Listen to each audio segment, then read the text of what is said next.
প্রবেশ করবে। সুবহানাল্লাহ। নবী সাল্লাল্লাহু আলাইহি ওয়াসাল্লাম আরো বলেন, মান মাতা ওয়া হুয়া ইয়ালামু আন্নাহু লা ইলাহা ইল্লাল্লাহ দাখালাল জান্নাহ। যে ব্যক্তি এমন অবস্থায় মারা গেল, ওয়া হুয়া ইয়ালামু, সে জানে, সে শিখেছে, তার ইলম আছে, আন্নাহু লা ইলাহা ইল্লাল্লাহ, যে আল্লাহ ছাড়া সত্য আর কোন মাবুদ নাই, দাখালাল জান্নাহ, সে লোক জান্নাতে যাবে। সুবহানাল্লাহ। যদি তাওহীদ বিহীন মারা যায়, তাওহীদ নাই, তাওহীদ নাই মানে কি? তাওহীদের বিপরীত কি? শিরক। তাওহীদের বিপরীত শিরক। এখন তাওহীদ নাই, শিরক নিয়ে, শিরক করা অবস্থায় মারা গেছে, তাহলে তার পরিণতি কি?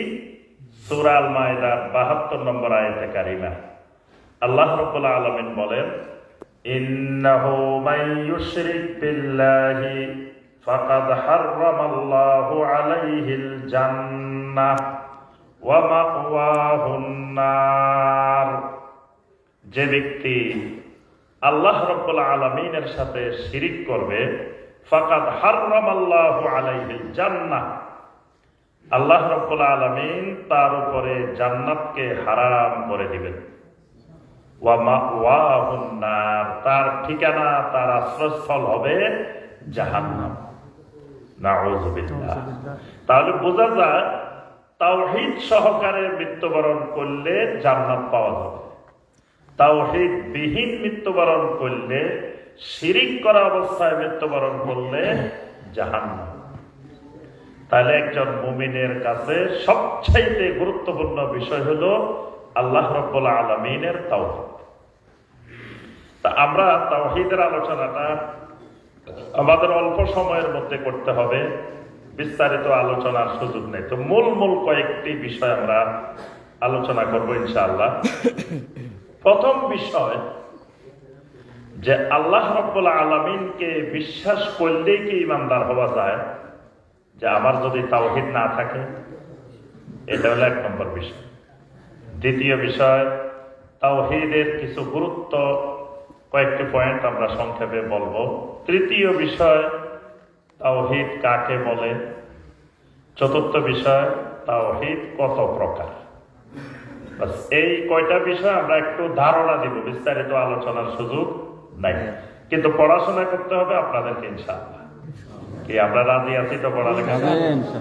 আল্লাহ রাব্বুল আলামিন আমাদের সবাইকে তালেবুল ইলম বানিয়ে দিন। আমাকে, আপনাদেরকে সবাইকে আল্লাহ পাক মৃত্যু পর্যন্ত তালেবুল ইলম হওয়ার তৌফিক দান করুন। আমিন। তাহলে আমরা আসি একটা একটা বিষয়। প্রথম বিষয়, ঈমানের রোকন কয়টি বলেন তো দেখি? আপনারা মনে কষ্ট নিতেছেন জিজ্ঞেস করার?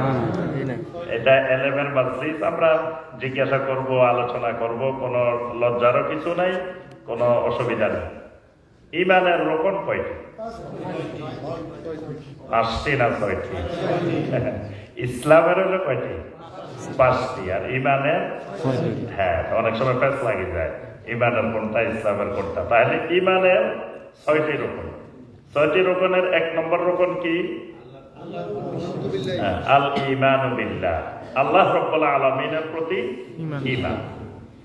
এই আল্লাহ রাব্বুল আলামিনের প্রতি ঈমান, এটাকেই অধিকাংশ মানুষ বুঝে না। অধিকাংশ মানুষ মনে করে যে আল্লাহ আছেন, আল্লাহ আমাদেরকে সৃষ্টি করেছেন, আল্লাহ আমাদেরকে রিজিক দেন, আল্লাহ আমাদেরকে জীবন মৃত্যু দেন, এটা বিশ্বাস করলে মনে হয় আল্লাহর উপরে ঈমান হয়ে গেছে। অধিকাংশ মানুষের ধারণাটা এরকম, কিন্তু আসলে এটা বিশ্বাস করার নাম ঈমান না।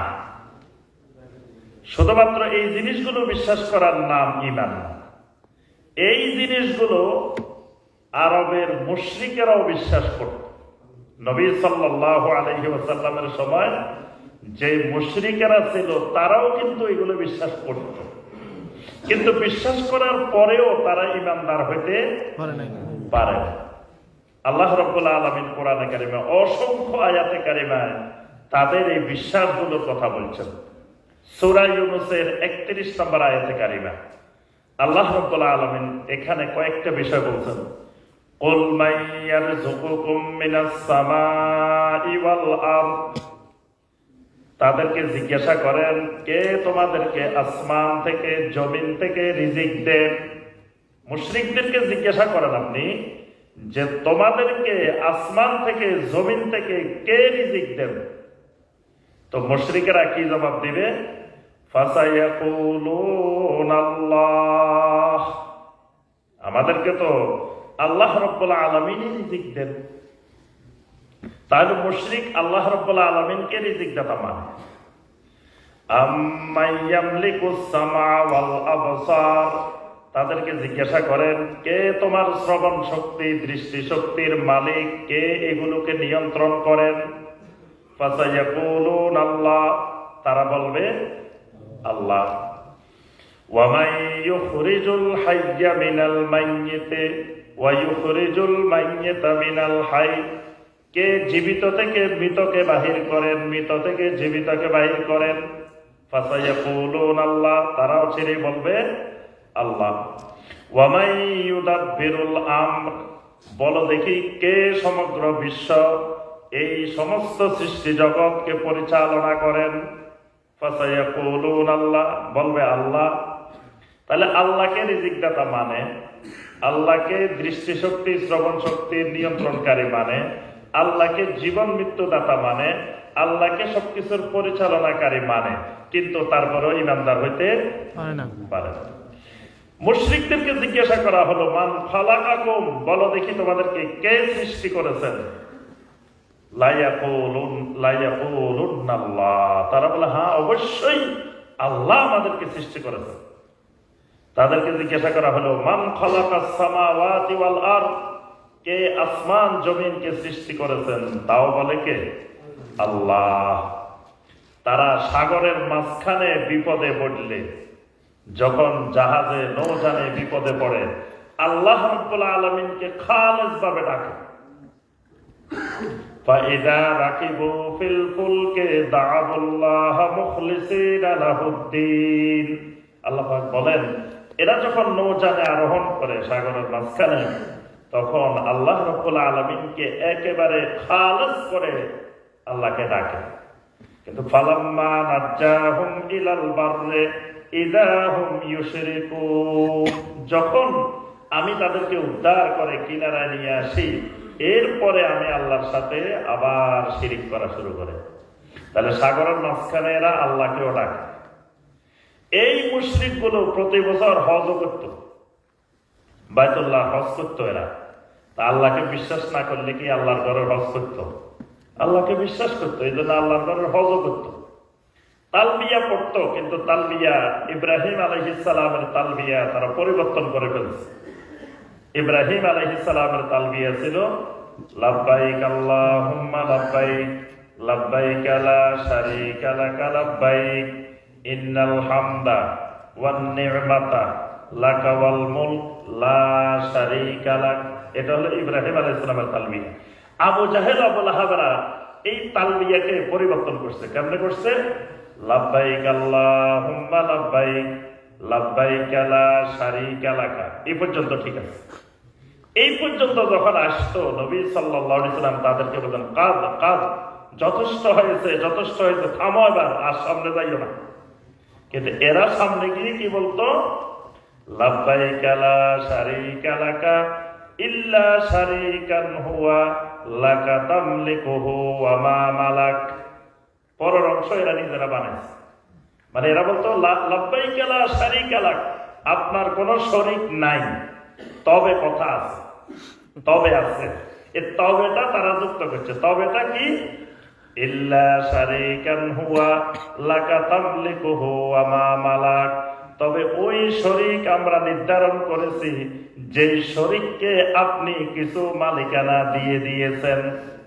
মানে আসলে আমরা এদেরকে শরীক বানাইতাম না, এদেরকে আপনি আপনার ক্ষমতার কিছু জিনিস আপনি দিয়ে দিচ্ছেন। মানে দোষটা আমাদের না, দোষটা আপনার। নাউযুবিল্লাহ। এরা আল্লাহ রাব্বুল আলামিনের উপরে দোষটা চাপিয়ে দিয়ে আপনি কিছু মানুষকে, কিছু ওলিয়া উলিয়াকে, দিনদার মানুষকে কিছু ক্ষমতা দিয়ে দিচ্ছেন, এই কারণে আমরা এদেরকে আপনার সাথে শরীক করছি, না করতাম না। তাহলে আমাদের মূল পয়েন্ট কথা হলো যে এরা যদি আল্লাহকে বিশ্বাস না করতো তাহলে কি এই তাওয়াফ করতো, তাওয়াফের মধ্যে তালবিয়া পড়তো, লাব্বাইক আল্লাহুম্মা লাব্বাইক, আল্লাহকে বিশ্বাস করে। সূরা ইউসুফের 106 নম্বর আয়াতে কারিমায় জন্য আল্লাহ পাক বলছেন, ওয়া মা ইউমিনু আকসারুহুম বিল্লাহি ইল্লা ওয়া হুম মুশরিকুন। এদের অধিকাংশই আল্লাহকে বিশ্বাস করে। ওয়া মা ইউমিনু আকসারুহুম বিল্লাহ, এদের অধিকাংশই আল্লাহ রাব্বুল আলামিনকে বিশ্বাস করে, কিন্তু ইল্লা ওয়া হুম মুশরিকুন, কিন্তু এরপরেও তারা মুশরিক। তাহলে বোঝা গেল যে শুধু আল্লাহ আছেন, আল্লাহ সৃষ্টি করেছেন, আল্লাহ রিজিক দেন, আল্লাহ জীবন মৃত্যু দেন, এই বিশ্বাসগুলোর মধ্যে সীমাবদ্ধ থাকার নাম ঈমান না, ঈমান বিল্লাহ না। যদি এগুলো ঈমান বিল্লাহ হইতো, এগুলোর মধ্যে সীমাবদ্ধ হইতো, তাহলে আরবের মুশরিকরাও ঈমানদার হয়ে যেত। তাহলে ঈমান, আল্লাহর উপরে ঈমানটা কিসের মধ্যে? আল্লাহ রাব্বুল আলামিনের উপরে ঈমানটা হলো আল্লাহ রাব্বুল আলামিনের তাওহীদকে মেনে নেওয়া। মূল পয়েন্ট, ঈমানের মূল পয়েন্ট হলো তাওহীদ। তাওহীদ আছে, ঈমান আছে। তাওহীদ নাই, ঈমান নাই। সে যতই আল্লাহকে বিশ্বাস করুক, তাওহীদ নাই, তার ভিতরে ঈমান নাই। এবার আসেন তাওহীদের আমরা কিছু গুরুত্ব আলোচনা করে এরপরে আমরা যাব তাওহীদ কাকে বলে, তাওহীদটা কি। আল্লাহ রাব্বুল আলামিন সমস্ত সৃষ্টি জগৎকে বানিয়েছেন একমাত্র তাওহীদের কারণে, তাওহীদের জন্য। সূরা জারিয়াতের 56 নম্বর আয়াতে কারিমা আল্লাহ পাক বলছেন, ওয়া মা খালাকতুল জিন্না ওয়াল ইনসা ইল্লা লিয়াবুদুন, আমি জিন এবং মানুষ এদেরকে সৃষ্টি করেছি কি কারণে? ইল্লা লিয়াবুদুন। এর অর্থ হলো, সকল তাফসীরে লেখা হয়েছে ইল্লা লিয়াবুদুন অর্থ হলো ইল্লা লিওয়াহিদুনি বিল ইবাদাহ, অর্থাৎ তাওহীদের ভিত্তিতে একমাত্র আমার গোলামি করবে, আমার ইবাদত করবে। এই কারণেই আমি এই জিন আর ইনসানকে বানিয়েছি। তাহলে জিন ইনসানকে বানানো মানে সমগ্র মাখলুকাতকে বানানো। এই জিন এবং ইনসানকে বানানোর অর্থ সমস্ত মাখলুকাত বানানো হয়েছে একমাত্র আল্লাহর তাওহীদের কারণে, তাওহীদের জন্য। যে আল্লাহর এই বান্দারা বান্দিরা তাওহীদের ভিত্তিতে আল্লাহর গোলামি করবে, আল্লাহর ইবাদত করবে। আরবের মুশরিকেরা কিন্তু আল্লাহর ইবাদত করতে অস্বীকার করে নাই, তারা আল্লাহর ইবাদত করতে চেয়েছে। আল্লাহর কিছু কিছু ইবাদত তারা করত, কিন্তু একমাত্র আল্লাহর ইবাদত করতে তারা রাজি হয়নি। নবী সাল্লাল্লাহু আলাইহি ওয়াসাল্লাম যখন তাদেরকে দাওয়াত দিলেন, ইয়া আইয়ুহান নাস কুলু লা ইলাহা ইল্লাল্লাহ তুফলিহু, ও মানুষেরা তোমরা লা ইলাহা ইল্লাল্লাহ বলো, এটা মেনে নাও। এটা মেনে নিলে কি হবে? তুফলিহু, তোমাদের দুনিয়াতেও সফল হবে, তোমাদের আখিরাতও সফল হবে। দুনিয়া এবং আখিরাতের সফলতার চাবিকাঠি এই লা ইলাহা ইল্লাল্লাহর ভিতরে।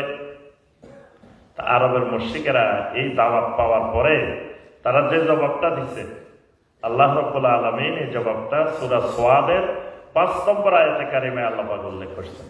তাদের জবাবটা হলো কি? আজআলাল আলিহাতা ইলাহান ওয়াহিদা ইন্না হাযা লাশাইয়ুন উজাব। এরা বলে যে দেখো যে মুহাম্মদ সাল্লাল্লাহু আলাইহি ওয়াসাল্লাম কি এক আজব দাওয়াত নিয়ে আসছে, মহা আশ্চর্যজনক। উজাব মানে খালি আজব না, মহা আশ্চর্যজনক এক দাওয়াত নিয়ে আসছে মুহাম্মদ সাল্লাল্লাহু আলাইহি ওয়াসাল্লাম। দাওয়াতটা কি? আমরা চিন্তা করতেছি কেমনে মাহবুদের সংখ্যা আরো বাড়ানো যায়। আমাদের বর্তমান মাহবুদ আছে 361 জন, মানে আল্লাহ একজন আর বাইতুল্লাহর মধ্যে আছে কয়জন? 360 জন।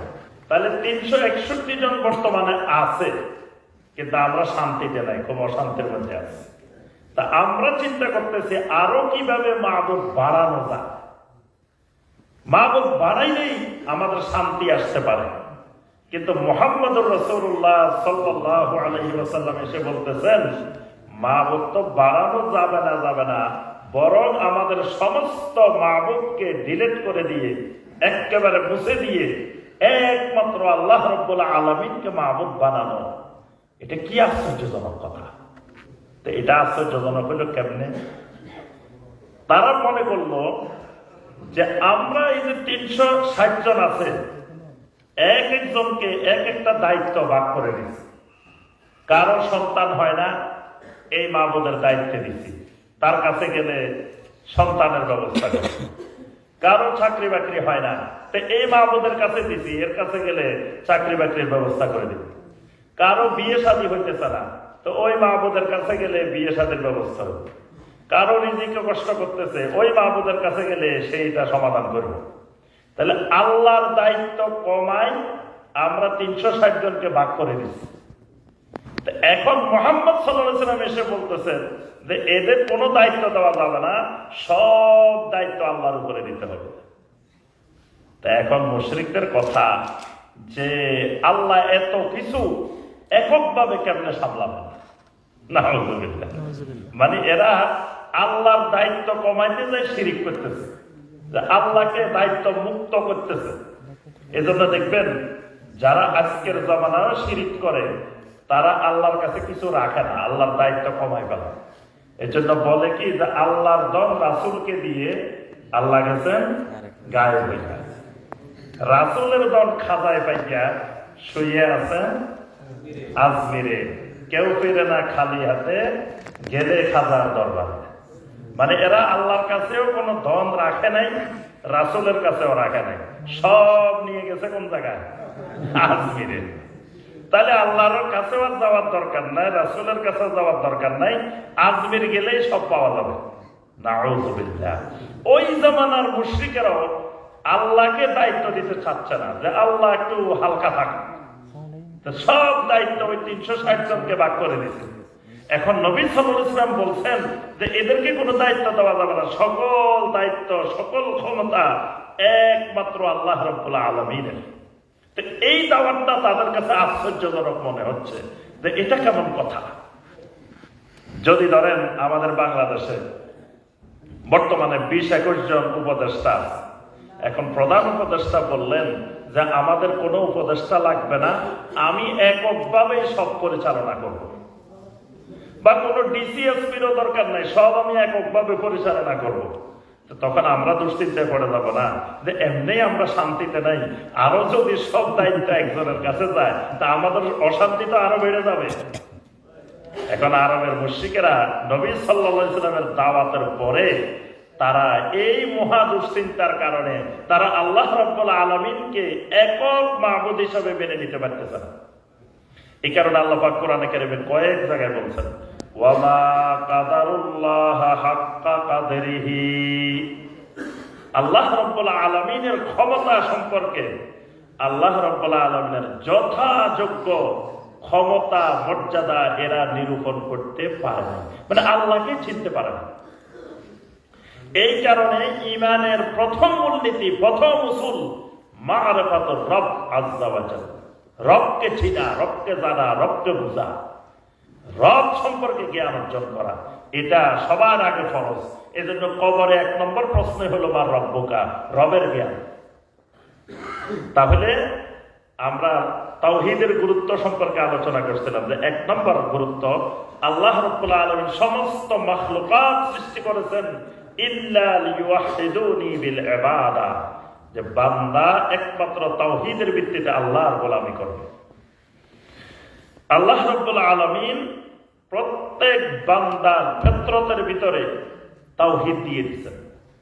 মানে প্রত্যেকটি বান্দা বান্দি, প্রত্যেকটি মানব শিশু দুনিয়াতে আসার আগেই আল্লাহ রাব্বুল আলামিন তার ফিতরতের মধ্যে, তার স্বভাবের মধ্যে তাওহীদ দিয়ে দিয়েছেন। সূরা আর-রুমের 30 নম্বর আয়াতে কারিমে আল্লাহ পাক বলছেন, ফিতরাতাল্লাহিল্লাতী ফাতারান নাস আলাইহা। সমস্ত মানুষকে আল্লাহ রাব্বুল আলামিন দুনিয়াতে আসার আগেই তাওহীদের ফিতরত আল্লাহ পাক দান করে দিয়েছেন। নবী সাল্লাল্লাহু আলাইহি ওয়াসাল্লাম এটাকে ব্যাখ্যা করে আরো বলেন, কুল্লু মাউলুদিন ইউলাদু আলাল ফিতরা ফাআবাওয়াহু ইউহাব্বিদানিহি আও ইউনাসসিরানিহি আও ইউমাজ্জিসানিহি। প্রত্যেকটি মানব শিশু ফিতরতের উপরে অর্থাৎ তাওহীদের উপরে জন্মগ্রহণ করে। এরপরে দুনিয়াতে আসার পরে তার মা বাবা তাকে ইহুদি বানায়, নাসারা বানায়, মজুসি বানায়, বিভিন্ন কিছু বানায়, কিন্তু মূলত শিশুটা দুনিয়াতে আসে তাওহীদ নিয়ে মুসলিম হয়। এই জন্য একজন কাফের মুশরিকের ঘরেও যে শিশুটা জন্মগ্রহণ করে, এই শিশুটা কিন্তু তাওহীদের উপরে, ইসলামের উপরে জন্মগ্রহণ করে। তাহলে তাওহীদ মানবীয় ফিতরত, মানুষের ফিতরতের মধ্যে আল্লাহ পাক তাওহীদ দেন। যুগে যুগে যত আম্বিয়া আলাইহিমুস সালাম আল্লাহ পাক পৃথিবীতে পাঠিয়েছেন, যত কিতাব আল্লাহ পাক দুনিয়াতে নাযিল করেছেন, সমস্ত আম্বিয়া আলাইহিমুস সালামের দাওয়াতের বিষয়বস্তু ছিল তাওহীদ। সমস্ত আসমানি কিতাবের মূল আলোচ্য বিষয় হলো তাওহীদ। আল্লাহ পাক কোরআনে কারিমে অসংখ্য আয়াতে কারিমে বলছেন। সূরা আল-আম্বিয়ার 25 নম্বর আয়াতে কারিমে আল্লাহ পাক বলছেন, ওয়ামা আরসালনা মিন ক্বাবলিকা মির রাসূলিন ইল্লা নূহি ইলাইহি আন্নাহু লা ইলাহা ইল্লা আনা ফা'বুদুন। আল্লাহ পাক বলেন, আপনার আগে যত নবী রাসূল আমি পৃথিবীতে পাঠিয়েছি, সমস্ত নবী রাসূলকে এই মর্মে ওহী নাযিল করে বলে দিছি যে তোমার দাওয়াতের বিষয়বস্তু হবে আন্নাহু লা ইলাহা ইল্লা আনা, আমি ছাড়া কোনো সত্য কোনো মাবুদ নাই। এইটার দুনিয়াতে প্রচার করার জন্য, কায়েম করার জন্য, পৌঁছানোর জন্যই সমস্ত আম্বিয়া আলাইহিমুস সালামকে আমি নির্দেশ দিয়েছি, ওহী করেছি। অর্থাৎ সমস্ত আম্বিয়া আলাইহিমুস সালামের দাওয়াতের বিষয়বস্তু আল্লাহ রাব্বুল আলামিনের তাওহীদ। সমস্ত আসমানি কিতাবের আলোচ্য বিষয় তাওহীদ। এই কারণে দেখবেন কোরআনে কারিমের অধিকাংশ আয়াতে কারিমা তাওহীদের আয়াত। কোরআনে কারিমের অর্ধেকেরও বেশি আয়াতে কারিমা আপনারা যদি গভীরভাবে লক্ষ্য করেন দেখবেন অর্ধেকের বেশি আয়াতে কারিমা আল্লাহ রাব্বুল আলামিনের তাওহীদ সংক্রান্ত। এই কারণে ইবনে আব্বাস রাদিয়াল্লাহু তাআলা আনহুমা বলেন, কোরআনে কারিমের অর্ধেকের বেশি আয়াতের কোনো তাফসীর লাগে না, ব্যাখ্যা লাগে না। যিনি পড়বেন তিনি বুঝবেন, যিনি পড়বেন তিনি বুঝবেন। কারণ ওই আয়াতে কারিমাগুলো তাওহীদের আয়াত। তাওহীদের আয়াতের ব্যাখ্যা লাগে না। বান্দা যাতে সহজেই আল্লাহর তাওহীদ বুঝেন, এই কারণে আল্লাহ রাব্বুল আলামিন তাওহীদের আয়াতগুলোকে একেবারে সহজভাবে নাযিল করেছেন। আল্লাহ রাব্বুল আলামিন সর্বপ্রথম কোরআনে কারিমের যে নির্দেশটা দিয়েছেন সেটা তাওহীদের। সর্বপ্রথম নিষেধাজ্ঞা যেটা দিয়েছেন সেটা হলো শিরকের। যেমন ধরেন কোরআনে কারিমে প্রথম থেকে তেলাওয়াত করতে করতে আসে। কোরআনে কারিমের প্রথম সূরার নাম কি? সূরা আল ফাতিহা। তারপরে সূরা আল বাকারা। সূরা আল ফাতিহা তেলাওয়াত করেন, তারপরে সূরা আল বাকারা তেলাওয়াত করেন। দেখবেন যে সূরা আল বাকারা 20 নম্বর আয়াতে কারিমা পর্যন্ত আল্লাহ রাব্বুল আলামিন কোন নির্দেশও দেন নাই, কোন নিষেধও করেন নাই। এর আগে মানে সূরা আল বাকারা 20 নম্বর আয়াতের আগের যতগুলো আয়াত আছে এখানে আল্লাহ রাব্বুল আলামিন কোন আদেশও করেন নাই সরাসরি, কোন নিষেধও করেন নাই। সর্বপ্রথম কোরআন তেলাওয়াত শুরু করলে, প্রথম দিক থেকে আসলে দেখবেন যে যখন সূরা আল বাকারার 21 নম্বর আয়াতে আসবো আমরা, তখনই আল্লাহ রাব্বুল আলামিন প্রথম নির্দেশটা দিয়েছেন। এই প্রথম আদেশটা আল্লাহ পাক শুধু ঈমানদারকে দেন নাই, সমস্ত মানুষকে, মানব জাতিকে সম্বোধন করে দিয়েছেন। সূরা আল বাকারার 21 নম্বর আয়াত, ইয়া আইয়ুহান নাস, হে মানব জাতি, যে যেখানে আছো মানুষ, তোমাদের প্রতি আমি আল্লাহ প্রথম নির্দেশ কি? উবুদু রাব্বাকুম, তোমরা একমাত্র ইবাদত করো যিনি তোমাদের রব। এই প্রথম নির্দেশটা হলো আল্লাহ রাব্বুল আলামিনের তাওহীদ। এরপরের আয়াতে আল্লাহ রাব্বুল আলামিন সর্বপ্রথম নিষেধাজ্ঞাটা দিয়েছেন সূরা আল বাকারার 22 নম্বর আয়াত, ফালা তাজআলু লিল্লাহি আনদাদা ওয়া আনতুম তা'লামুন, খবরদার জেনে বুঝে আল্লাহর সমকক্ষ নির্ধারণ করিও না, অর্থাৎ আল্লাহ রাব্বুল আলামিনের সাথে শিরিক করিও না। তাহলে সর্বপ্রথম আদেশ তাওহীদের, সর্বপ্রথম নিষেধ শিরকের। বান্দার উপরে আল্লাহর হক অধিকার, বান্দা আল্লাহর তাওহীদ মেনে নিবে, আল্লাহর সাথে শিরিক করবে না, এটা বান্দার উপরে আল্লাহর অধিকার। আল্লাহ রাসূল সাল্লাল্লাহু আলাইহি ওয়াসাল্লাম মুআয ইবনে জাবালকে বললেন, ইয়া মুআয। মুআয বললেন, লাব্বাইক ওয়া সা'দাইক ইয়া রাসূলুল্লাহ। আল্লাহ রাসূল সাল্লাল্লাহু আলাইহি ওয়াসাল্লাম বললেন, ইয়া মুআয আতাদরি মা হাক্কুল্লাহি আলাল ইবাদ। মুআয, তুমি কি জানো বান্দার উপরে আল্লাহর হক অধিকার কি? মুআয ইবনে জাবাল রাদিয়াল্লাহু তাআলা বললেন, আল্লাহু ওয়া রাসূলুহু আ'লাম, আল্লাহ এবং তার রাসূল এই ব্যাপারে ভালো জানেন। আল্লাহ রাসূল সাল্লাল্লাহু আলাইহি ওয়াসাল্লাম বললেন, হাক্কুল্লাহি আলাল ইবাদ আইয়াবুদুহু ওয়াহদা ওয়া লা ইউশরিকু বিহি শাইআ। বান্দা একমাত্র এককভাবে আল্লাহর গোলামি করবে, আল্লাহ রাব্বুল আলামিনের সাথে কোনো কিছুকে শরীক করবে না। এটা হলো বান্দার উপরে আল্লাহর অধিকার। এজন্য বান্দা যখন আল্লাহর সাথে শিরিক করে তখন আল্লাহর অধিকার নষ্ট করে, সবচেয়ে বড় অধিকার। এজন্য শিরিককে বলা হয়েছে জুলমে আযীম। সূরা লুকমানের 13 নম্বর আয়াতে আল্লাহ পাক বলেছেন, ইন্নাশ শিরকা লাযুলমুন আযীম। এটা জুলমে আযীম কেন? কারণ তার উপরে আল্লাহর যে অধিকার ছিল সে অধিকার সে নষ্ট করে ফেলেছে। এই কারণে আল্লাহর উপরে সে জুলুম করছে, জুলমে আযীম। এই তাওহীদ আরো অনেক উপকারিতা, অনেক ফায়দা। কবরের প্রথম প্রশ্ন একটু আগে আমরা বলছি তাওহীদের। তাওহীদের মাধ্যমে আল্লাহ রাব্বুল আলামিন জীবনের সকল গুনাহ খাতা মাফ করেন। সহিহ মুসলিমের হাদিস, আল্লাহ রাসূল সাল্লাল্লাহু আলাইহি ওয়াসাল্লাম বলেন, মান লাকিয়ানি বিকুরাবিল আরদি খাতিয়াতান লা ইউশরিকু বি শাইআ লাকিতুহু বিমিসলিহা মাগফিরা। কোন ব্যক্তি যদি পৃথিবী পরিমাণ গুনাহ করছে, জমিন ভর্তি গুনাহ করেছে, কিন্তু জীবনে আমি আল্লাহর সাথে শিরিক করে নাই, এই লোকটা যেই পরিমাণ গুনাহ নিয়ে আমি আল্লাহর কাছে হাজির হবে, ওই পরিমাণ মাগফিরাত নিয়ে, ক্ষমা নিয়ে আমি আল্লাহ তার সাথে মোলাকাত করব, সাক্ষাৎ। সুবহানাল্লাহ। তাহলে বোঝা যায় যে তাওহীদ যদি থাকে তাহলে আল্লাহ রাব্বুল আলামিন বান্দার ওই গুনাহগুলো ক্ষমা করে দিবেন। এবার আসেন আমরা তাওহীদ কাকে বলে সংক্ষেপে আমরা আলোচনা করব। তাওহীদ কি জিনিস? তাওহীদ মানে ওয়াহদা। ওয়াহদা মানে একক। ওয়াহদ মানে একক, এক না একক। এককে ভাগ করা যায় কিন্তু এককের কোনো ভাগ হয় না।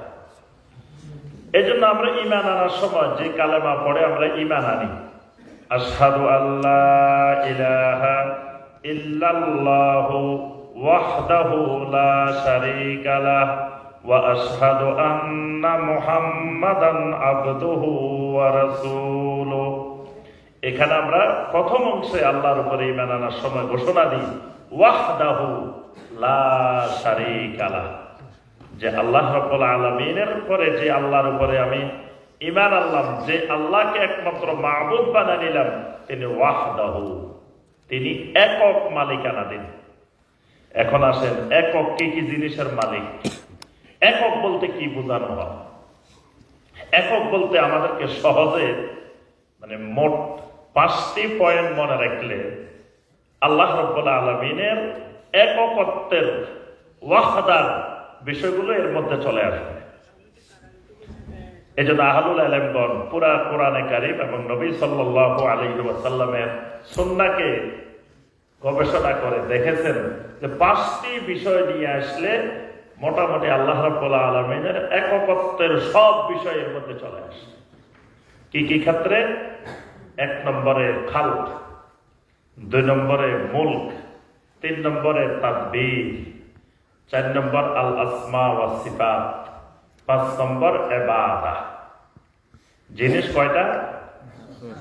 এই 5টা মনে রাখলে তাওহীদ কাকে বলে বোঝাটা সহজ। 1 নম্বর খালক। আল্লাহ রাব্বুল আলামিনকে প্রথমে বান্দা মেনে নিতে হবে যে আল্লাহ রাব্বুল আলামিন আমার একমাত্র রব।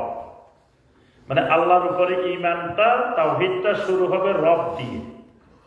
মানে আল্লাহ রাব্বুল আলামিনকে প্রথম মেনে নিতে হবে তিনি আমার রব। এজন্য দেখবেন ইব্রাহিম আলাইহিস সালাম যখন দাওয়াত দেওয়া শুরু করছেন মুশরিকদের সামনে, তখন তিনি দেখলেন রাত্রিবেলায় লোকেরা আকাশের দিকে দেখে দেখে তারকারাজিকে রব বানিয়ে ফেলছে।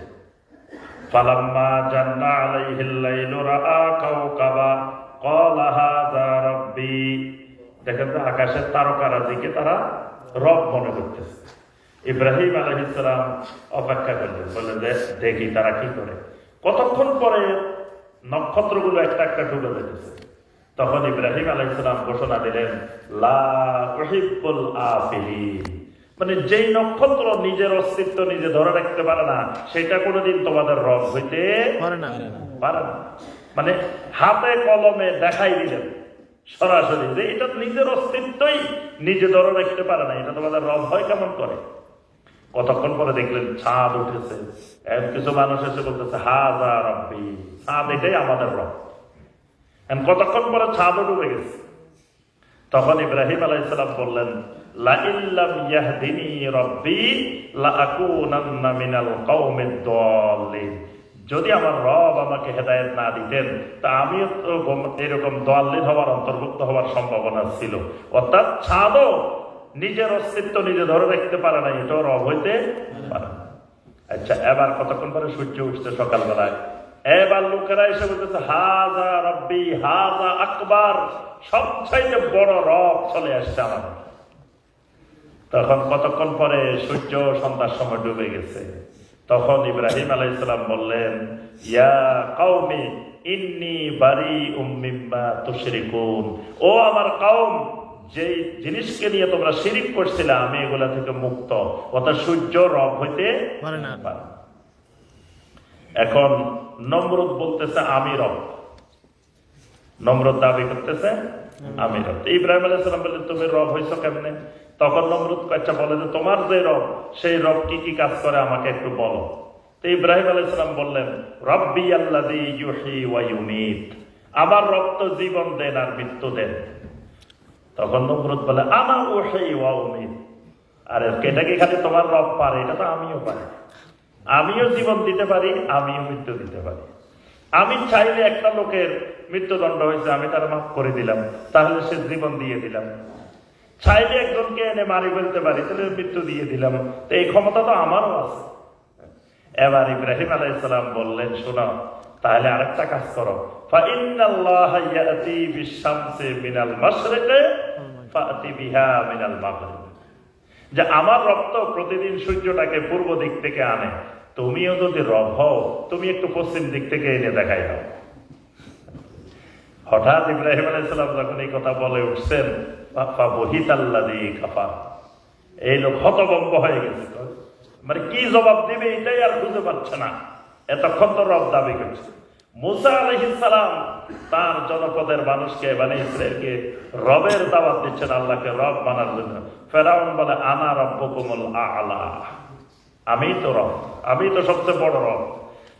যে কথাটা আমি বলছিলাম যে যুগে যুগে সমস্ত আম্বিয়া আলাইহিমুস সালাম প্রথম মানুষকে রবের সাথে পরিচয় করাইছেন।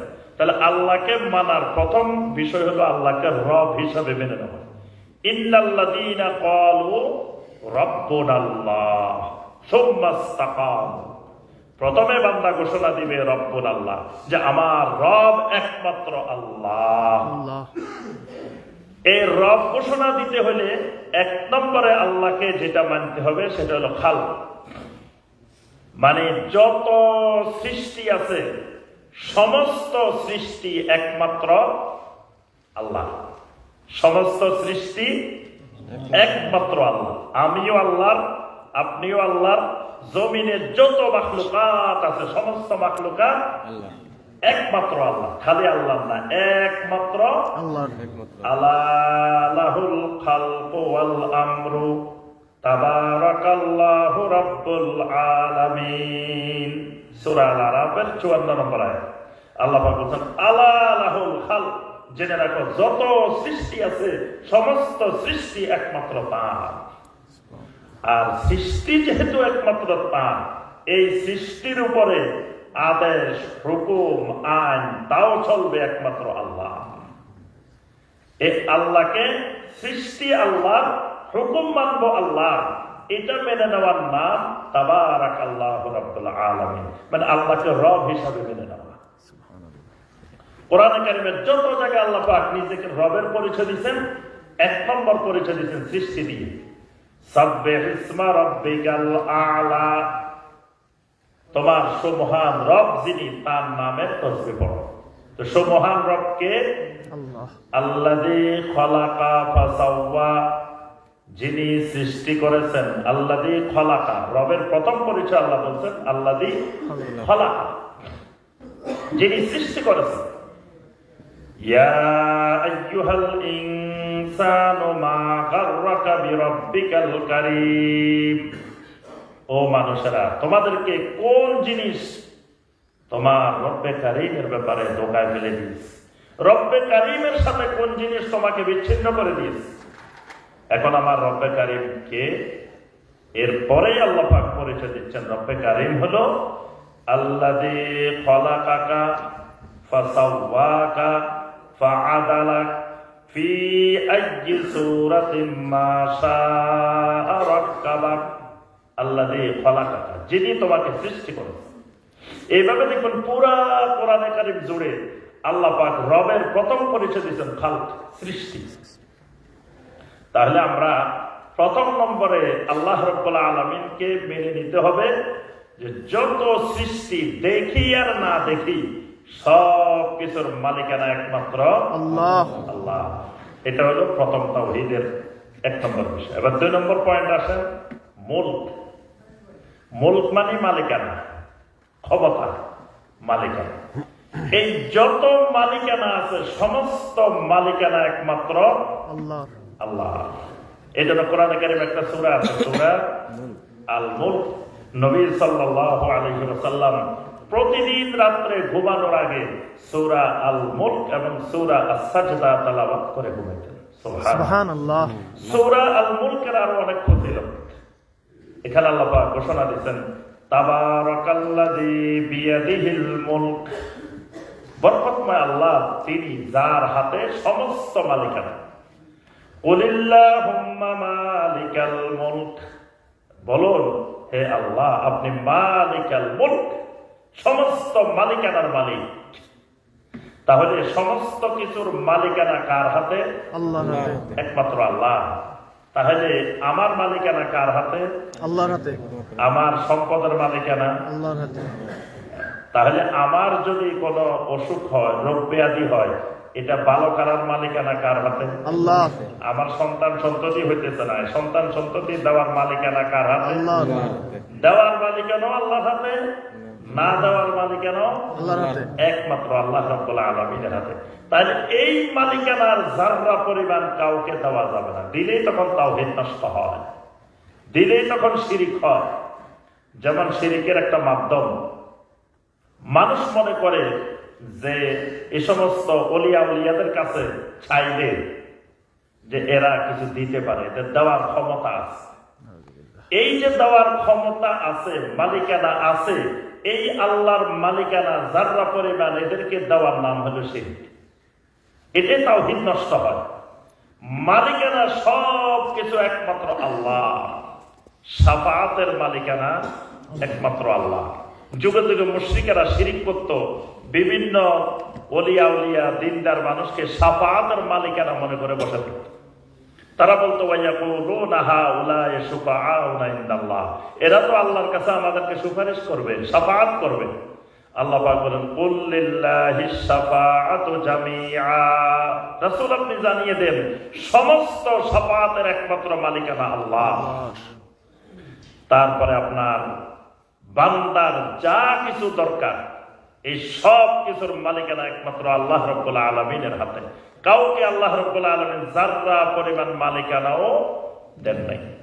বাংলাদেশে একটা মসজিদের নাম শুনছেন আপনারা, পাগলা মসজিদ, নাম শুনছেন? জি। কোন জেলায়? কিশোরগঞ্জ। হ্যাঁ, সব জানেন, মাশাআল্লাহ। এই মসজিদে যখন টাকা গণনা শুরু হয় তখন খবর আসে কতক্ষণ পর পর এত কোটি টাকা, এত কোটি টাকা, এত বস্তা টাকা, স্বর্ণ, তারপরে এটা ওইটা, এত টাকা। অথচ বাংলাদেশের অনেক হাজার হাজার মসজিদ আছে যে মসজিদের ইমাম সাহেবের বেতন দিতে পারে না, মুয়াজ্জিন সাহেবের বেতন দিতে পারে না, সুন্দর করে মসজিদের একটা ওযুখানা করতে পারে না, কত সমস্যা মসজিদের। কিন্তু সেই মসজিদে টাকা দেয় না, টাকা সব দিয়ে আসে কোথায়? পাগলা মসজিদে। পাগলা মসজিদের রহস্য কি? মসজিদে যদি দেওয়ার তার ইচ্ছা থাকে, আল্লাহকে দেওয়ার ইচ্ছা থাকে, তাহলে তো সে যে কোনো মসজিদে, তার বাড়ির পাশে মসজিদেও দিতে পারে। সে ওই মসজিদে নেওয়ার কারণ কি? ওই মসজিদে সাথে এক পাগলার সম্পর্ক আছে। এক পাগলা নাকি এখানে নামাজ পড়তো। এই পাগলার এত ক্ষমতা, মান্নত করার আগে পাগলার অ্যাকশন শুরু হয়ে যায়। মানে অ্যাকশনও পাগলা অ্যাকশন। একেবারে মান্নত করছে, এখানে 1 বস্তা টাকা দিবে, 1 লক্ষ টাকা দিবে, তার যে উদ্দেশ্যে মান্নত করছে মান্নত পূর্ণ হওয়া শুরু হয়ে গেছে। নাউযুবিল্লাহ। এই শিরিক করে মানুষ কোটি কোটি টাকা এই মসজিদে এখানে দিয়ে আসতেছে। এখানে মূলত আল্লাহর জন্য দিচ্ছে না। আল্লাহর জন্য দিলে তো যে কোনো মসজিদে, যে মসজিদের সমস্যা ওই মসজিদে দেওয়ার কথা। ঠিক। এখানে দেওয়া হচ্ছে পাগলার কারণে, পাগলার ক্ষমতার কারণে। এটাই শিরিক। আল্লাহ রাব্বুল আলামিনের ক্ষমতা যাররা পরিমাণ কাউকে দেওয়ার নাম শিরিক। মুলক, 2 নম্বর বিষয় হলো মুলক, মনে রাখতে হবে। 1 নম্বর খাল, 2 নম্বর মুলক। সমস্ত মালিকানা ক্ষমতা একমাত্র আল্লাহ, যাররা পরিমাণ কারো কোনো ক্ষমতা নাই। 3 নম্বর তাদবীর।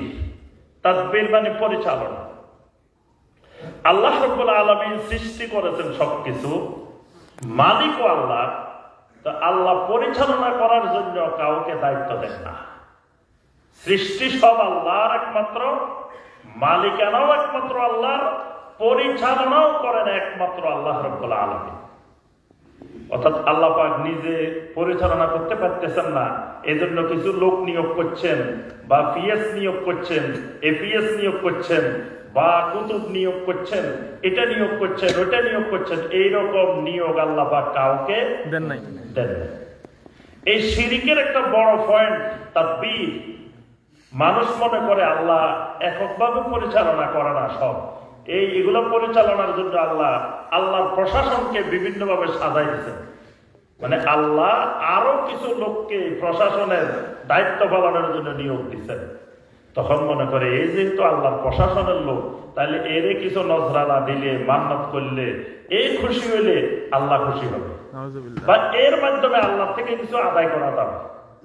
মানুষ সবসময় খোঁজে যে বড় স্যারের পিএস, ড্রাইভার, এদেরকে খোঁজে যে এদের মাধ্যমে এদেরকে কিছু দিলে তাহলে বড় স্যারের থেকে কাজটা সহজভাবে আদায় করা যাবে।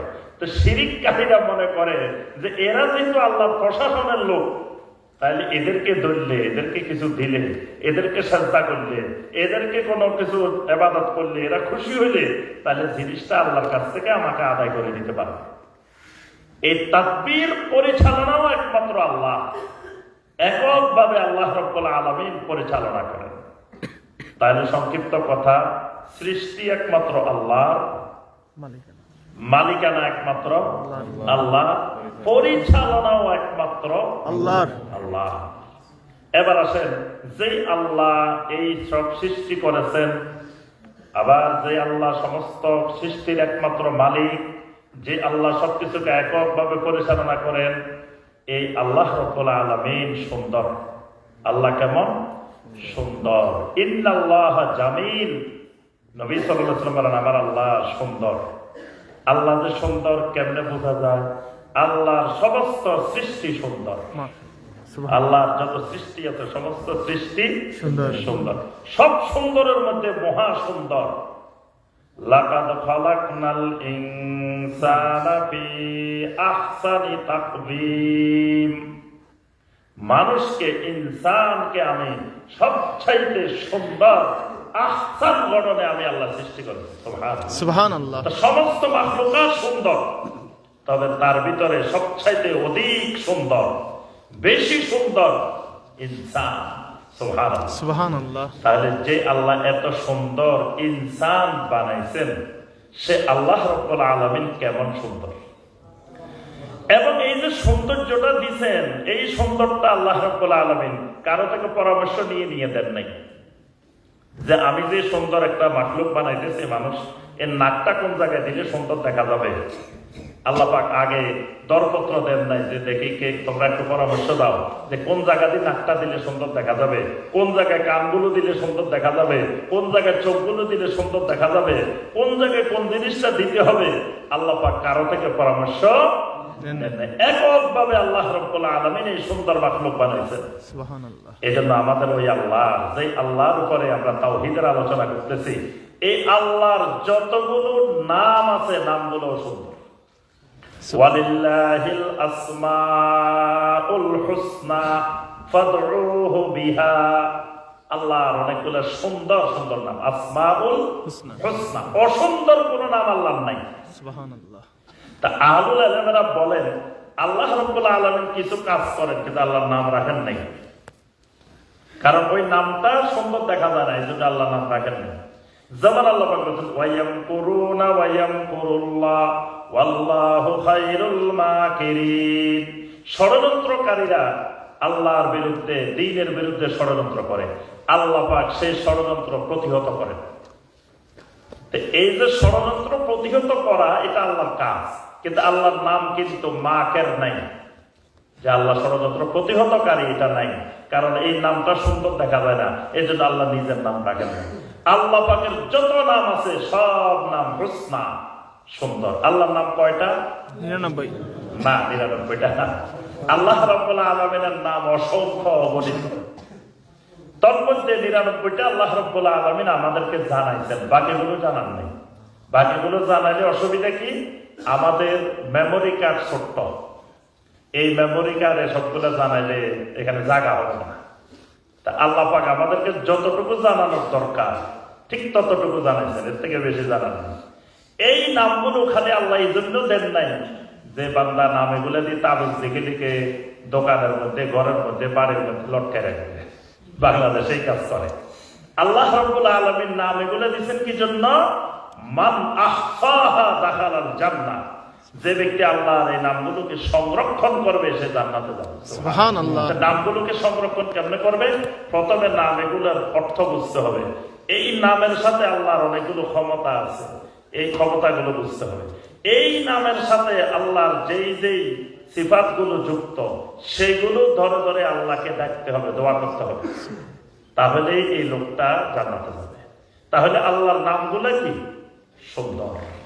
আল্লাহ রাব্বুল আলামিনের অনেকগুলো সিফাত আছে, সিফাতগুলো সুন্দর। এই আল্লাহর যত নাম আছে, সিফাত আছে, এখানেও তাওহীদ। এখানেও কি লাগবে? তাওহীদ। এখানে তাওহীদটা কি? এখানে আল্লাহ রাব্বুল আলামিনের সিফাতগুলো আল্লাহ পাক যেভাবে বলছেন, মিন গায়রি তাহরিফিন ওয়া তা'তিলিন ওয়া তাকঈফিন ওয়া তামসীল। মানে আল্লাহর নামগুলোর কোনো তাহরিফ করা যাবে না, বিচ্যুতি পরিবর্তন করা যাবে না। ওয়ালা তা'তিলিন, আল্লাহর নামগুলোকে মুক্ত করাও যাবে না। আল্লাহ বলছেন, আমি বললাম যে না না, এটা তো কেমনে হয়, এটা হইতে পারে না। তা আল্লাহকে সিফাত মুক্ত করার অধিকারও বান্দার নাই। আল্লাহ বলছেন হাত, বান্দা বলে তো না না না, আল্লাহর হাত আবার কেমনে হয়? এই আল্লাহ বলছেন, কিন্তু বান্দা অস্বীকার করতেছে। এই অস্বীকার করা আল্লাহকে সিফাত মুক্ত করাও যাবে না। আবার এটা ধরনও নির্ধারণ করা যাবে না, এটা কেমন এটা আল্লাহ জানেন, এটা আমরা জানি না। কারণ এটা ধরন তো আল্লাহ আমাদের কাছে বর্ণনা করেন নাই, বা আল্লাহ রাসূল সাল্লাল্লাহু আলাইহি ওয়াসাল্লাম আমাদের কাছে বর্ণনা করেন নাই। ইমাম মালিক রাহিমাহুল্লাহ আল্লাহর নাম এবং সিফাতের ব্যাপারে সুন্দর একটি কথা বলছেন, যেটাকে পৃথিবীর সমস্ত আহলুল ইলমেরা, আহলুস সুন্নাহ ওয়াল জামাতের আকীদা হিসেবে গ্রহণ করেছেন। ইমাম মালিক রাহিমাহুল্লাহ বলেন, আল ইস্তিওয়া মা'লুমুন, আল্লাহ আরশের উপর উঠেছেন, এটা আমরা আয়াতের মাধ্যমে জানতে পারলাম, কিন্তু ওয়াল কাইফু মাজহুল, কেমনে উঠেছেন, এটা ধরন কি, এটা আমরা জানি না। আর ওয়াল ঈমানু বিহি ওয়াজিবুন, আল্লাহ পাক যেভাবে বলছেন সেভাবে ঈমান আনাটা ফরজ। আর ওয়াসওয়ালু আনহু বিদআতুন, এখানে কেউ প্রশ্ন করা এটা বেদাত। বেদাত মানে কুফরি। যে প্রশ্ন কেমন, যে আল্লাহ রাব্বুল আলামিন শেষ রাত্রিতে প্রথম আকাশে নেমে আসেন, সহিহ হাদিস দ্বারা প্রমাণিত। এখন আল্লাহ রাব্বুল আলামিন প্রথম আকাশে নেমে আসলে শেষ রাত্রি তো 24 ঘন্টায় থাকে, এক এক দেশে এক এক সময় শেষ রাত্রি। তাহলে তো আল্লাহ 24 ঘন্টা প্রথম আকাশে থাকে, তাহলে আবার আল্লাহ আরশের উপরে উঠেছেন। এই যে এই জাতীয় প্রশ্ন করা, এই প্রশ্ন করা কুফরি, প্রশ্ন করা যাবে না।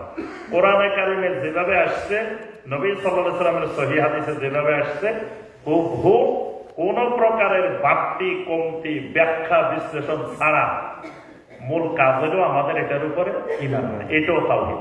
4 নম্বর পয়েন্ট কি, আল্লাহ আসমা ওয়া সিফাত, আল্লাহর নাম এবং গুণ। সর্বশেষ পয়েন্ট যেটা বলে আমাদের আলোচনা শেষ করবো, আর দীর্ঘায়িত করবো না। 5 নম্বর বিষয় হলো ইবাদত। এটাই হলো সবচেয়ে গুরুত্বপূর্ণ বিষয়। আগের 4টা নিয়ে যুগে যুগে কাফের মুশরিকদের সাথে নবী রাসূলদের বেশি বিরোধ হয়নি, তারা মোটামুটি এগুলার অধিকাংশ মানত। কিন্তু মূল গন্ডগোলটা যে জায়গায়, সেটা হলো ইবাদত। ইবাদতটাও হইতে হবে একমাত্র আল্লাহ, ইবাদত হবে আল্লাহর। একমাত্র আল্লাহ। আল্লাহ রাব্বুল আলামিন সৃষ্টি করেছেন, তিনি মালিক, তিনি পরিচালনাকারী, তার সুন্দর নাম এবং সিফাতের একত্ব তাওহীদ আছে। আমাকে আপনাকে ঈমান আনার পরে যত ইবাদত আমার থেকে পাবে, সমস্ত ইবাদত একমাত্র আল্লাহ রাব্বুল আলামিন পাবে। এর বাহিরে কেউ আমার থেকে যাররা পরিমাণ ইবাদতও পাবে না। এই জন্য দেখেন কালেমাটা, আল্লাহ পাক আমাদেরকে একটা কালেমা দিচ্ছেন, যে কালেমাটাকে বলা হয় কালেমাতুস সাওয়া। আদম আলাইহিস সালাম থেকে মুহাম্মদ রাসূলুল্লাহ সাল্লাল্লাহু আলাইহি ওয়াসাল্লাম পর্যন্ত কালিমার প্রথম অংশ এক ছিল, দ্বিতীয় অংশ পরিবর্তন হয়েছে। কালিমার প্রথম অংশটা হলো লা ইলাহা ইল্লাল্লাহ। এটা আদম আলাইহিস সালামের যুগেও লা ইলাহা ইল্লাল্লাহ, নূহ আলাইহিস সালামের যুগেও লা ইলাহা ইল্লাল্লাহ, ইব্রাহিম আলাইহিস সালামের যুগেও লা ইলাহা ইল্লাল্লাহ, মুসা আলাইহিস সালামের যুগেও লা ইলাহা ইল্লাল্লাহ, ঈসা আলাইহিস সালামের যুগেও লা ইলাহা ইল্লাল্লাহ, মুহাম্মদুর রাসূলুল্লাহ সাল্লাল্লাহু আলাইহি ওয়াসাল্লামের যুগেও লা ইলাহা ইল্লাল্লাহ। পরের অংশ পরিবর্তন হয়েছে, কখনো যুক্ত হয়েছে নূহ নবিয়ুল্লাহ, কখনো যুক্ত হয়েছে ইব্রাহিম ও খলিলুল্লাহ, কখনো যুক্ত হয়েছে মুসা কালিমুল্লাহ, কখনো যুক্ত হয়েছে ঈসা রূহুল্লাহ, কখনো সর্বশেষ যুক্ত হয়েছে মুহাম্মাদুর রাসূলুল্লাহ সাল্লাল্লাহু আলাইহি ওয়াসাল্লাম। এই কালেমাটার সম্পৃক্ততা কিন্তু ইবাদতের সাথে, মানে রবের সাথে সম্পর্ক করে কালেমাতে নির্ধারণ হয় নাই। আসমা ওয়া সিফাতের সাথে সম্পৃক্ত করে কালেমা নির্ধারণ হয় নাই। কালেমা নির্ধারণ হয়েছে কিসের উপরে? ইবাদতের উপরে। যেমন ধরুন কালেমা এরকম হয় নাই লা খালেকা ইল্লাল্লাহ, এই কোন নবীর যুগে এই কালেমা ছিল না, লা খালেকা ইল্লাল্লাহ। বা বলা হয় নাই যে লা মালিকা ইল্লাল্লাহ, কালেমা এভাবেও হয় না। বা লা মুদাব্বিরা ইল্লাল্লাহ, এভাবেও হয় না। লা রাজ্জাকা ইল্লাল্লাহ, এভাবেও হয় না। তাহলে কালেমা হলো কিভাবে? লা ইলাহা ইল্লাল্লাহ। ইলাহ, ইলাহ মানে হলো মা'বুদ। আল ইলাহ ওয়াল মা'বুদ, ইলাহ মানে মা'বুদ, মানে ইবাদতের মালিকানা একমাত্র আল্লাহ, মা'বুদ একমাত্র আল্লাহ রাব্বুল আলামিন। অর্থাৎ ইবাদত দিয়ে কালেমা ঠিক করা হয়েছে। আবার পরের অংশ কেন যুক্ত করা হয়েছে? নবী রাসূলেরা কালেমার প্রথম অংশের সাথে শেষের অংশ কেন যুক্ত করছেন? যখন আমি বলবো লা ইলাহা ইল্লাল্লাহ, এর অর্থ কি? আল্লাহ না'বুদা ইল্লাল্লাহ, যে আমি আল্লাহ ছাড়া কারো ইবাদত করব না, আল্লাহই আমার একমাত্র মাবুদ। তো পরের অংশ কেন লাগাইতে হবে? মুহাম্মাদুর রাসূলুল্লাহ সাল্লাল্লাহু আলাইহি ওয়াসাল্লাম, এটা যুক্ত করতে হবে কেন? আল্লাহর যত ইবাদত করব, সমস্ত ইবাদত একমাত্র মুহাম্মদুর রাসূলুল্লাহ সাল্লাল্লাহু আলাইহি ওয়াসাল্লামের তরিকায় করব, এই তরিকার বাহিরে কোনো ইবাদত করব না। তাহলে পরের অংশ যুক্ত করা হয়েছে ইবাদতের কারণে। কারণ ইবাদত তো এক একজন এক এক সিস্টেম বানাই ফেলতে পারে। এবাদত এক পদ্ধতিতে হবে কিয়ামত পর্যন্ত। সেই পদ্ধতিটা তরিকাটা হবে তরিকায়ে মুহাম্মদুর রাসূলুল্লাহ সাল্লাল্লাহু আলাইহি ওয়াসাল্লাম। এই কারণে কালেমাটা পুরাটাই ইবাদতের সাথে সম্পৃক্ত। তাহলে ইবাদত হবে কার? একমাত্র আল্লাহ। ইবাদত যত রকমের আছে, ইবাদতের একটা ধরন হলো মহাব্বা। এই মহাব্বা আল্লাহর জন্য হবে মহাব্বতে খালেসা। সূরা আল বাকারার 165 নম্বর আয়াত, ওয়াল্লাযীনা আমানু আশাদ্দু হুব্বাল লিল্লাহ। যারা ঈমানদার তারা সবচেয়ে বেশি মহব্বত করবে কাকে? আল্লাহ রাব্বুল আলামিনকে। ইবাদতের একটা ধরন হলো আত-তাআ, আনুগত্য। এই আনুগত্য হবে একমাত্র আল্লাহ। ইবাদতের ধরন হলো নুসুক, অর্থাৎ সেজদা একমাত্র আল্লাহ, জবাই একমাত্র আল্লাহর জন্য, মান্নত একমাত্র আল্লাহর জন্য। যত রকমের ইবাদত আছে সেজদা একমাত্র আল্লাহর জন্য, দোয়া একমাত্র আল্লাহর জন্য। তখন এটার নাম তাওহীদুল ইবাদা, ইবাদতের তাওহীদ। তাহলে আমরা মোটামুটি সংক্ষিপ্তভাবে বুঝলাম যে এই 5টি বিষয়ের ক্ষেত্রে একমাত্র আল্লাহ রাব্বুল আলামিনকে একক হিসাবে মেনে নেওয়ার নাম হলো তাওহীদ। তাওহীদ বুঝে আসছে? সংক্ষিপ্ত, একেবারে মানে সবচেয়ে সংক্ষিপ্ত তাওহীদ বোঝার পদ্ধতি, যে এইভাবে আমরা বুঝতে পারি যে এটা আল্লাহ রাব্বুল আলামিনের তাওহীদ। তো তাওহীদের অনেকগুলো প্রকারভেদ আছে, তার মধ্যে প্রধানত 3 ভাগে বিভক্ত: তাওহীদুর রুবুবিয়্যা, তাওহীদুল আসমা ওয়াস সিফাত, আর একটা হলো তাওহীদুল উলুহিয়্যা। তাওহীদুল উলুহিয়্যার আরেক নাম তাওহীদুল ইবাদা। এই 3 প্রকারের আবার অনেকগুলো শ্রেণী বিভাগ আছে, তা আমরা বিস্তারিত আর ওই আলোচনার দিকে যাচ্ছি না। মোটামুটি আমরা তাওহীদের প্রাথমিক ধারণা পেয়েছি। আমরা সকলে আরো এটার উপরে পড়াশোনা করবো ইনশাআল্লাহ। তাওহীদের উপরে আলহামদুলিল্লাহ বাংলা ভাষায়ও বর্তমানে অনেক বই রচনা হয়েছে। আরবিতে তো অসংখ্য বই আছে, ইংলিশেও আছে, বাংলা ভাষায়ও বর্তমানে আলহামদুলিল্লাহ অনেক বই আছে। আমার নিজেরই তাওহীদের উপরে একটা বই আছে, তাওহীদি ঈমান ও আমল গড়ি। আরেকটা আছে শিরিক মুক্ত ঈমান ও আমল গড়ি। তো এখানে তাওহীদের উপরে একটা, শিরকের উপরে আলাদা আরেকটা। আবার বাংলা ভাষায় অনেক বই আছে। আরেকটা গুরুত্বপূর্ণ বই আছে আমার উস্তাদ ডক্টর আব্দুল্লাহ জাহাঙ্গীর রাহমাহুল্লাহ, ইসলামী আকীদা। এই বইটার মধ্যেও আপনি তাওহীদ বোঝার জন্য এই বইটা অনেক সহায়ক। এখানে ঈমানের যে বিষয়গুলো, তাওহীদের বিষয়গুলো সহজ ভাষায় আলোচনা করা হয়েছে। এর বাহিরেও আরো অনেক উলামায়ে কেরামের বাংলা ভাষায় তাওহীদের বই আছে। তো এই বইগুলো আমরা যত স্টাডি করব, পড়াশোনা করব, আমি আপনাদের কাছে সবার কাছে অনুরোধ করব যে আলহামদুলিল্লাহ আল্লাহ পাক আপনাদের জন্য এখানে হালাল এক রিজিক, উত্তম এক রিজিকের আল্লাহ পাক ব্যবস্থা করেছেন। পাশাপাশি এখানে আমরা কিছুটা সময়, দিনের একটা সময় এলেম অর্জনের কাজে ব্যয় করব। শুধু এলেমবিহীন জিন্দেগি যাপন করব না। এখান থেকে শুধু আমরা কিছু টাকা পয়সা নিতে আসিনি, এখান থেকে ঈমান আমল এটাও উন্নত করে, এটাও আমরা ভালোভাবে শিখে জেনে বুঝে আমরা এলেম অর্জন করার চেষ্টা করবো ইনশাআল্লাহ। এবং আপনাদের অবদানে আলহামদুলিল্লাহ বাংলাদেশের অর্থনীতিতে আপনারা ব্যাপক অবদান রাখতেছেন। বাংলাদেশের অর্থনীতির মূল চালিকা শক্তি কিন্তু আমাদের সম্মানিত প্রবাসী ভাইয়া। তাদের অর্থেই বাংলাদেশের অর্থনীতি চলে। এরপরে শুধু আপনাদের অর্থনীতিতে বাংলাদেশের অর্থ ব্যবস্থা চলে তা না, বাংলাদেশের আলহামদুলিল্লাহ এখন প্রত্যেক গ্রামে গ্রামে দেখবেন যে মসজিদগুলো খুব চমৎকার, সুন্দর সুন্দর মসজিদ। গ্রামে গেলে এখন আর কিন্তু আগের মতো কাঁচা মসজিদ বা টিনের মসজিদ এরকম নাই, সব মসজিদ এগুলো অনেক সুন্দর। এগুলো আপনাদের অর্থায়নে, বিদেশ আমাদের প্রবাসী বাইরের টাকায় কিন্তু এই মসজিদগুলো হয়েছে।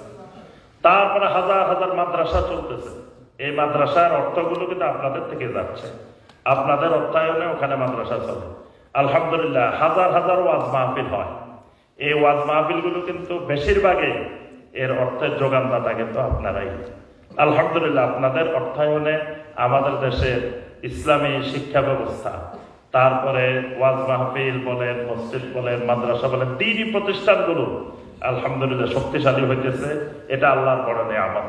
তাহলে আপনারা শুধু আমাদের পরিবারের লোকদের, আমাদের পরিবারের যারা সদস্য তাদের মুখে হাসি ফুটাইতেছেন, বিষয়টা এরকম না।